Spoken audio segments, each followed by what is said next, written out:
Wayne State University is doing this because we recognize the importance for big data and analytics that is just exploding.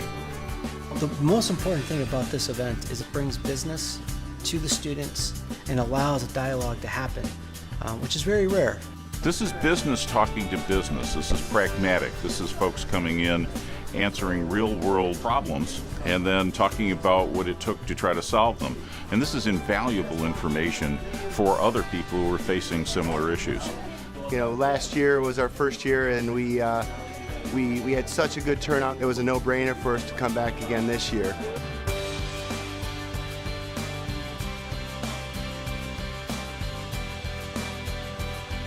It was really great to hear people and talk to people around how they're driving innovation across their particular industries. I felt like it would be compelling for someone like me to come out, talk to customers, talk to students, talk to professors about what are the hot topics inside of big data analytics.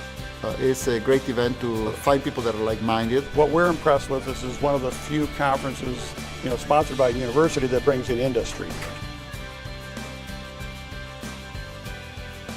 The feedback from everybody is, wow, this is fantastic.